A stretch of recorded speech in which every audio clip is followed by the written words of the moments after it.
wabarakatuh. Perkenalkan, nama saya Santi Komalasari Escape. Saya salah satu mahasiswa BPG dalam jabatan Universitas Muhammadiyah Jember. Saya bekerja di SMK Negeri 6 Langsa Aceh. Di sini saya akan menampilkan video aksi keempat, yaitu untuk pembelajaran ilmu penyakit penunjang diagnostik pada materi TBC di kelas 11 keperawatan. Selamat menyaksikan. Wassalamualaikum warahmatullahi wabarakatuh. SMK 6 bisa!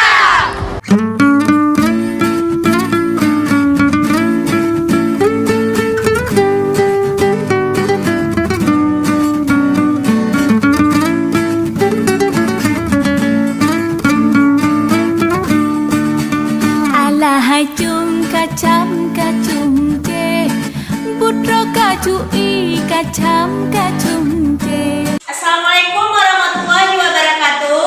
Waalaikumsalam warahmatullahi wabarakatuh. Selamat pagi anak-anak. Pagi, tetap semangat. Coba sekali lagi nih, mana suaranya? Selamat pagi anak-anak ibu. Pagi, tetap semangat. Gitu dong.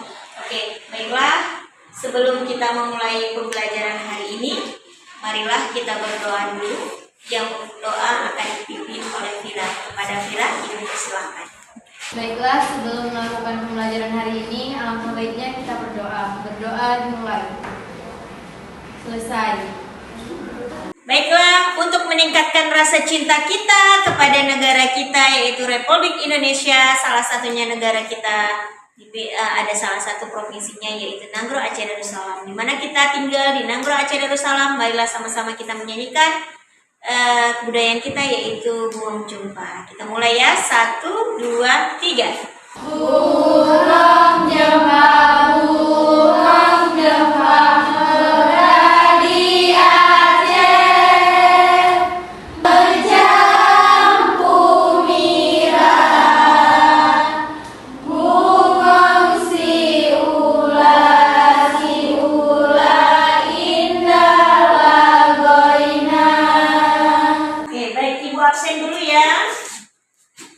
Dara, Desti, Fadila, Fiha, Irfa, Ayu Nisa, oke, Lilis, Nanda.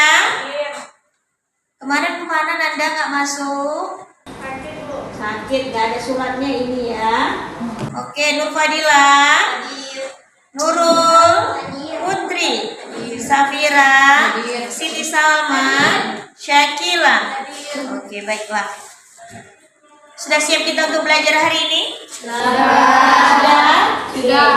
Suaranya sudah siap kita belajar hari ini? Sudah pada sarapan belum? Sudah, alhamdulillah. Nah, kalau sudah siap untuk belajar hari ini, coba barisannya semua dilempangkan. Dilempang, sampah-sampahnya jangan ada lagi yang di bawah ya.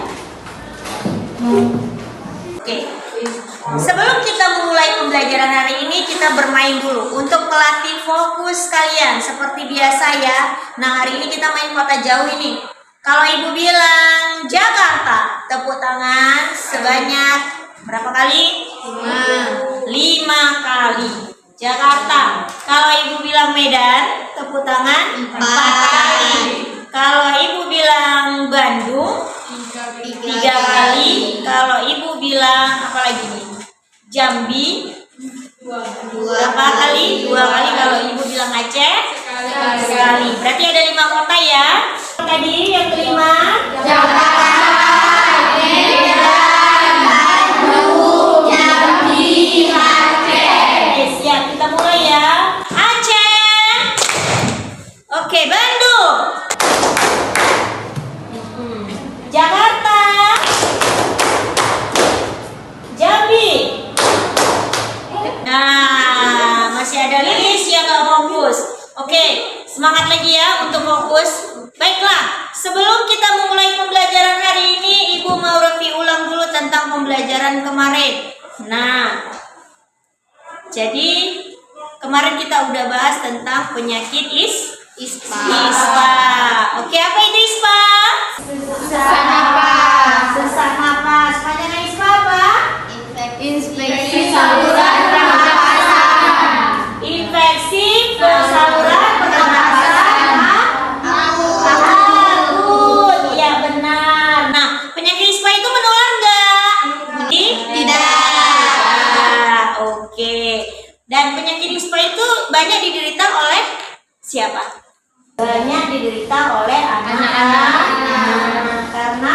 paru-parunya belum sempurna.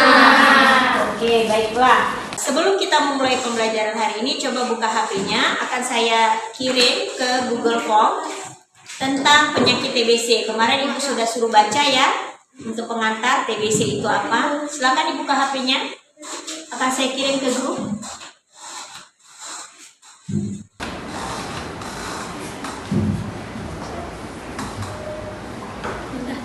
Sudah saya kirim di grup.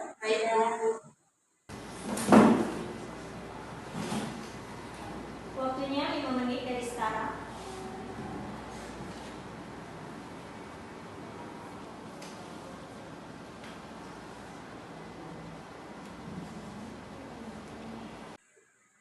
Oke, sudah. Silakan di submit-nya. Sudah. Nah, untuk tahap pertama di sini penilaiannya masih banyak yang belum tuntas. Di sini ada Siti Salma. Mana Siti Salma? Ya, Siti Salma. Ini nilainya masih kurang. Kemudian Irfa, ya, masih kurang ya. Nanti tolong didengarkan yang dijelaskan. Oke, selanjutnya ada Syakila. Ini juga masih kurang. Nanti dibelajar lagi ya. Oke, baiklah. Hari ini kita akan belajar tetap pada sistem pernapasan. Tapi belajarannya tentang TBC. Nah, kita perhatikan. Kompetensi dasar yang pertama, menerapkan pemeriksaan penyakit sistem pernapasan atau respirasi berdasarkan manifestasi klinis. Nah, untuk IPK-nya, yang pertama menentukan macam-macam penyakit sistem pernapasan. Kemudian ada mengkonsepkan penyebab dan tanda dan gejala penyakit sistem pernapasan, lebih spesifiknya kepada TBC. Selanjutnya menentukan pemeriksaan penunjang pada sistem pernapasan. Yang kedua, melakukan pemeriksaan penyakit sistem pernapasan. Di sini nanti kita akan melakukan pemeriksaan denyut nadi dan respirasi ya. Selanjutnya IPK-nya atau indikator pencapaian kompetensi. Yang pertama, merancang pemeriksaan penyakit sistem pernapasan. Selanjutnya yang kedua, melatih pemeriksaan penyakit sistem pernapasan berdasarkan manifestasi klinis. Metode pembelajaran adalah PBL atau Problem Basic Learning. Ya, di sini kalian nanti akan disuruh berpikir kritis terhadap gambar yang ditujukan. Nilai KKM-nya tetap 7,5. Jadi nanti di akhir akan kita buat post test bagaimana penilaian pengetahuan kalian tentang TBC ini setelah saya jelaskan nanti. Nah, masuk kepada inti. Oke, coba Nurul. Menurut kamu gambar apa ini? Orang batu. Ya, Fiha. Menurut kamu gambar apa ini, Nak? Orang batu. Batuk aja kira-kira, coba jelaskan. Batu akibat bakteri ada di sekitarnya.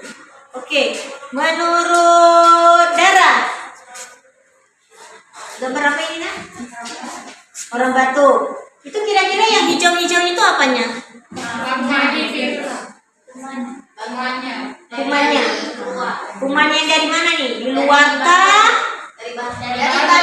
Oke, kuman atau bakteri yang dikeluarkan dari batu saat si pasien lagi batuk.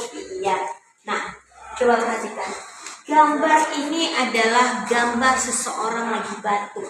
Ketika kita batuk, keluar semua virus, keluar semua bakteri. Kemudian pasien-pasien di sekeliling kita menghirup. Nah, itu yang sangat berbahaya.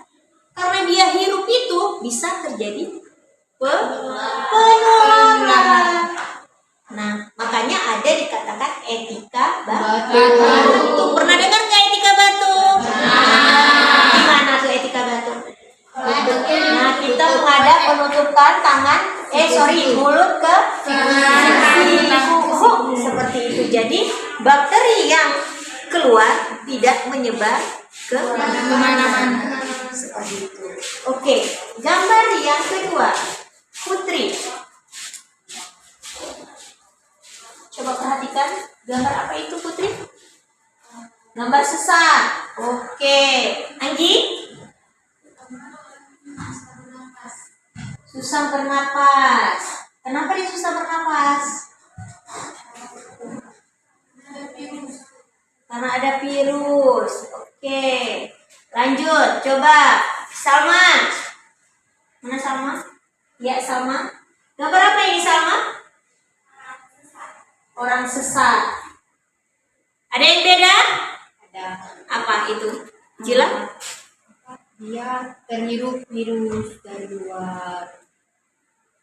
Terhirup virus dari luar. Nah, coba lihat. Di situ ada dikatakan Microbacterium tuberculosis.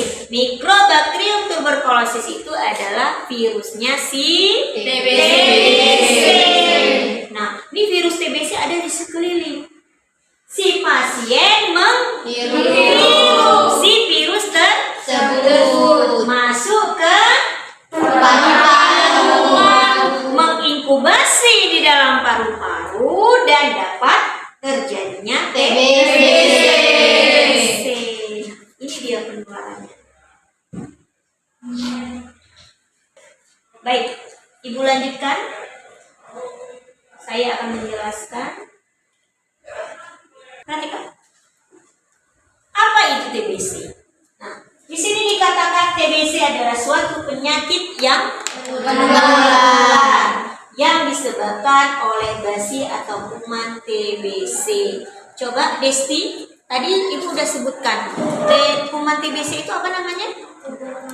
Iya, bagus sekali. Pintar. Kamu ingat berarti. Tuberkulosis nama virusnya ya. Selanjutnya TBC dapat menyerang siapa saja dari golongan sosial apapun. Jadi TBC dia nggak memandang bulu. Oh kaya dia, aku nggak maulah ke orang yang kaya. Oh miskin, aku mau dekat-dekat orang miskin. Tidak, dia tidak pandang bulu. Siapa saja, anak-anak, dewasa, tua muda, semua bisa terkena penyakit TBC. TBC biasanya menyerang paru-paru, tetapi juga dapat menyerang bagian tubuh lain seperti otak, tulang, sendi, selaput otak, kulit, kelamin, dan lain-lain. Nah, jadi jangan heran. Kalian mungkin hanya pernah dengar TB paru. Ya. Nah, pernah dengar nggak TB tulang? Enggak. Nah, TB sendi? Nggak pernah kan? Ada nah. Ada TB seperti kelenjar, kegodoan, ada. TB tulang, terjadinya kemerokosan, dan lain-lain. Karena hari ini kita bahas tentang pernapasan, kita ambillah kepada TB paru. Oke, selanjutnya. TBC dapat disembuhkan dengan berobat teratur sampai selesai dalam waktu 6 sampai 8 bulan. Nah, minum obat TBC ini tidak boleh putus. Ya. Maksimal 1 tahun. Jadi Senin, Selasa, Rabu, Kamis. Kamisnya lupa Bu. Ulang lagi. Lanjut Jumat tidak bisa. Ulang lagi. Iya. Jadi pakai alarm. Waktunya minum obat. Kalau nggak mati kuman di dalam tubuh manusia. Oke, selanjutnya. Tuberkulosis merupakan penyebab kematian nomor 3 di Indonesia. Angka kematian yang paling banyak sekarang adalah TBC nomor 3 di Indonesia. Merupakan penyebab kematian wanita yang lebih banyak dibandingkan kematian karena persalinan dan nifas. Ternyata persalinan dan nifas bukan salah satu faktor penyebab kematian yang paling besar. Penyebab kematian paling besar karena wanita itu kalau berdasarkan jenis kelamin adalah penyakit TBC. Selanjutnya, bila tidak segera diobati, 50% penderita TBC akan meninggal setelah 5 tahun. Langsung divonis. Jadi pengobatan TBC harus tuntas. Banyak menyerang usia produktif 15 sampai 55 tahun. Nah, ini usia ini yang paling banyak. Oke, selanjutnya. Fakta TBC di Indonesia. Setiap 1 menit muncul 1 penderita baru TB paru. Ngeri ya. 1 menit. Nah, tahu nggak penyebabnya apa kira-kira? Nah, ini contoh, ini terik matahari ya, panas. Si pasien TB membuang dropletnya atau dahaknya, cuy, menuai dengan suhu lingkungan panas kan? Kita nggak penderita TBC, mari berhidup bersama-sama. Makanya dikatakan 1 menit bisa terjadi positif 1 penderita. Makanya nggak boleh buang dahak itu sembarangan. Katakan batuk juga punya etika batuk. Nah, kalian lagi nih memiliki kebiasaan bagi-bagi makanan. 1 untuk semua, beli minuman 1 pipet, 1 untuk semua, minta ya, minta ya, minta ya. Ayo bagi kuman bersama-sama kita. Kita nggak ada yang tahu loh di dalam tubuh. Mungkin Jila, nauzubillah TBC. Ayo menderita kepada Vira dan lain, bisa 1 kelas. Ayo 1 untuk semua, kayak Indosiar ya, atau SCTV lupa saya. SCTV 1 untuk semua. 1 minuman untuk semua, 1 bakteri. Ayo jamaah kita.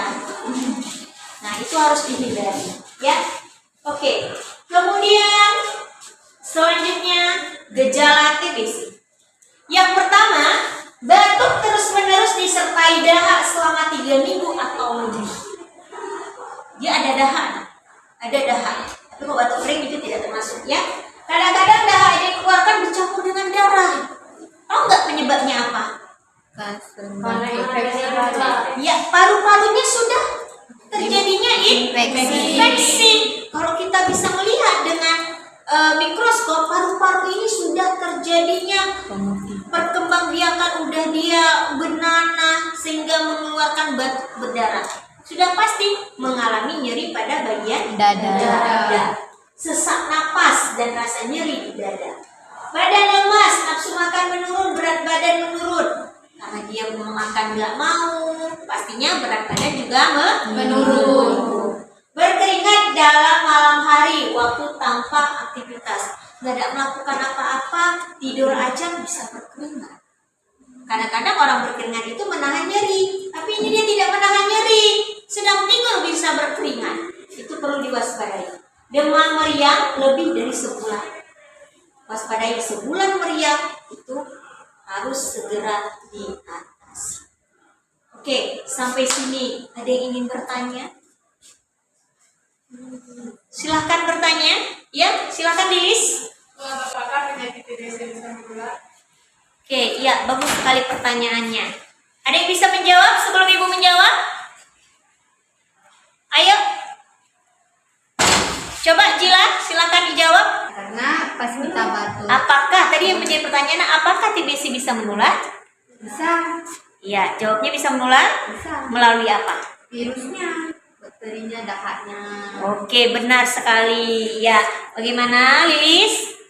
Sudah dipahami? Iya, bahwasannya penyakit TBC adalah penyakit yang menular melalui dropletnya atau dahaknya. Iya. Oke, ada lagi yang ingin bertanya? Silakan Dara. Bagaimana cara penularan TBC?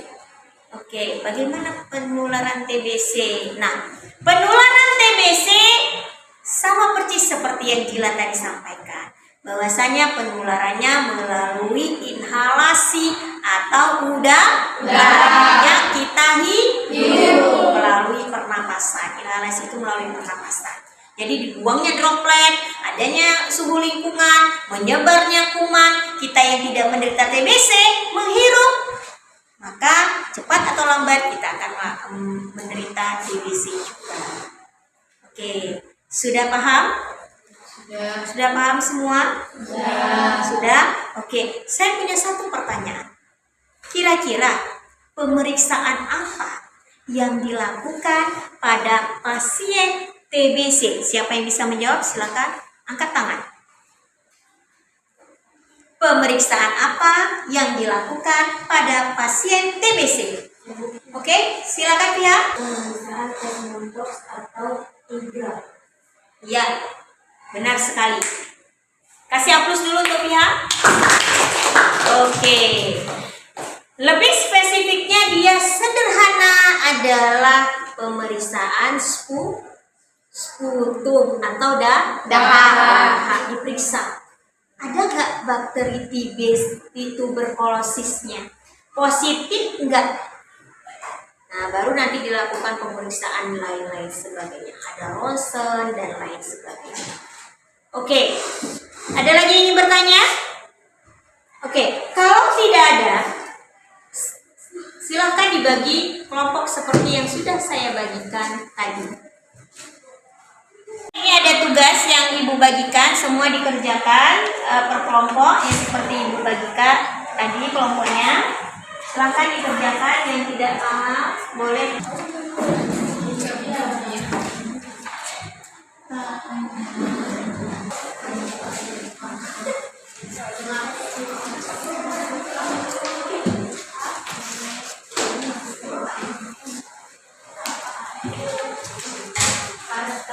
Boleh ditanyakan ke Ibu.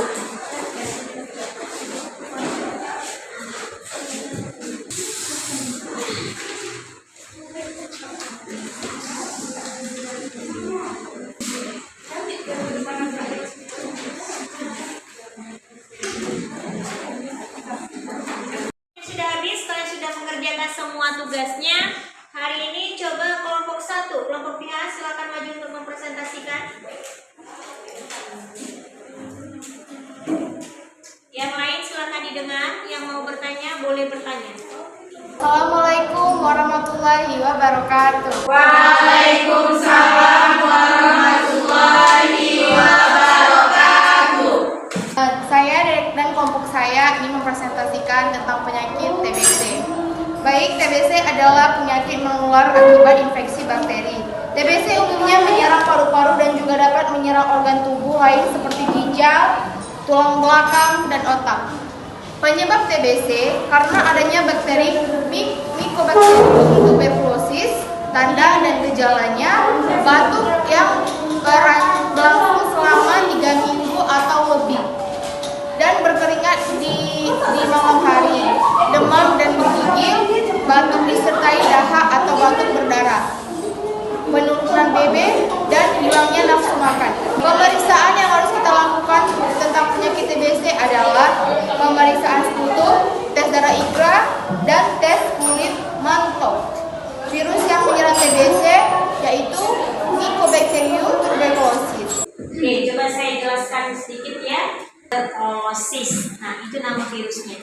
Jadi nama virus itu yang menyerang yang ada pada pasien TBC dan ada pada dahaknya atau sputumnya sehingga bisa menyerang siapapun kalau kita menghirupnya. Oke? Silakan ditutup kelompok. Sekian dari kelompok kami. Bila ada salah, maafkan. Wabillahi taufiq wal hidayah. Assalamualaikum warahmatullahi wabarakatuh. Waalaikumsalam warahmatullahi wabarakatuh. Oke, beri apresiasi kepada kelompok. Silakan duduk, Nak. Sudah menyelesaikan tugasnya dengan baik. Yang lain nanti akan saya nilai tugas-tugasnya. Nah, kita masuk kepada pemeriksaan nadi dan pernapasan. Oke, pemeriksaan nadi dilakukan pada apa, Nak? Arteri. Pada arteri atau vena ya, pada vena. Nah, kemudian dihitungnya per 1 menit. Alat yang kita butuhkan adalah hanya jam tangan. Jadi tidak boleh kalian menghitung kalau 1 menit itu artinya ya, kalau jarum menitnya itu dimulai dari angka 12 harus berakhirnya di angka 12. Jangan sesekali kalian buat bagi 2. Artinya nanti berhenti di angka 6 kalian kali 2, tidak bisa seperti itu. Karena bisa saja tiba-tiba pasien itu nadinya lebih cepat atau nadinya lebih lambat. Begitu juga dengan pernapasan. Oke, coba kita praktekkan ya. Coba Nanda silakan maju. Nah, pada pasien saat kita melakukan pemeriksaan pernapasan dan denyut nadi, itu yang pertama untuk pernapasan ya, yang kita lihat adalah gerakan dadanya. Tetap dihitung per 1 menit. Oke, untuk memudahkannya, selain gerakan dada, bisa juga yang kuat adalah pada bagian perut. Nah, tetap terhitung 1 menit. Artinya sekali X dan inspirasi itu terhitung satu. Jangan 1, 2. Tidak seperti itu. 1. Berarti 1 in dan X itu terhitung 1. Naik turun 1. Jadi bukan naik 1 turun 1 jadi 2. Tidak, salah. Ya. Nah, seperti itu. Jadi kita lihat gerakan. Nah, untuk pernapasan normal orang dewasa berapa, Nak? 4. Iya, pernapasan jangan terbalik dengan nadi. Pernapasan normal adalah 20 kali sampai 24 kali per menit. Kalau di atas 24 kali per menit dianggap pasien mengalami gangguan atau pasien mengalami sesak. Oke, kemudian untuk nadi.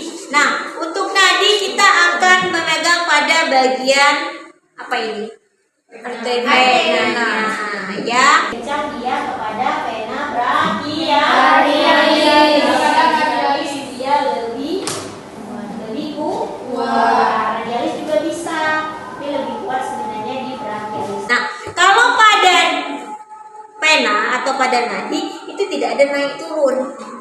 Jadi dia langsung nyetek tek. Nah, itu terhitung kalau tek langsung 1 2 3 4. Nah.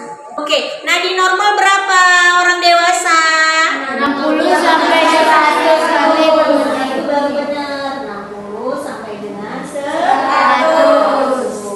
Oke, paham semua? Ada yang ditanyakan? Oke, silakan dulu. Oke. Alhamdulillah, semua hari ini pembelajaran sudah kita lewati. Nah, sebelumnya bagaimana kira-kira untuk pembelajaran PBL ini? Menyenangkan tidak? Menyenangkan. Kelebihannya bagaimana? Kalian bisa berpikir kritis? Bisa. Alhamdulillah. Oke, untuk pembelajaran hari ini kalau sudah selesai, semoga hari ini bisa bermanfaat untuk kita semua. Sebelumnya, untuk seperti janji saya tadi di awal, Ibu akan melakukan penilaian di akhir untuk pengetahuan kalian. Keluarkan semua handphonenya, akan Ibu kirim Google Form-nya. Oke, coba buka HP-nya semua. Nah, Ibu sudah mengirimkan tugas untuk post testnya seperti yang sudah Ibu jelaskan. Silahkan dijawab. Ibu kasih waktu 5 menit. Oke, sudah ya? Oke, kita cek terlebih dahulu untuk nilainya.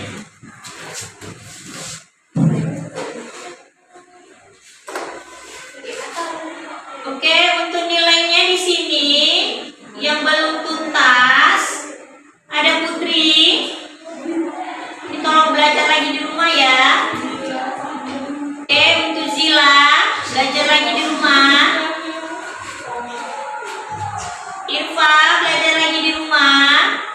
Nisa, tolong ya belajar lagi di rumah. Nanti akan saya buat remedial untuk pertemuan selanjutnya. Oke, baiklah untuk hari ini alhamdulillah sudah berjalan dengan lancar. Oke, untuk mengakhiri pertemuan kita hari ini maka kita tutup dengan doa. Silakan Vira. Untuk pembelajaran hari ini, baiknya kita berdoa dimulai nanti selesai. Alhamdulillah pembelajaran hari ini sudah selesai. Nah, minggu depan kita ketemu lagi tetap sama saya. Semoga apa yang saya sampaikan hari ini bisa menjadi ilmu yang bermanfaat dan yang jelek-jelek kita buang jauh-jauh. Nah, untuk selanjutnya minggu depan kita akan bahas tentang bronkopneumonia. Tetap ada sistem pernapasan. Tolong dibaca-baca ya untuk bronkopneumoninya. Oke, cukup sekian pertemuan hari ini. Sebelumnya, selamat siang anak-anak.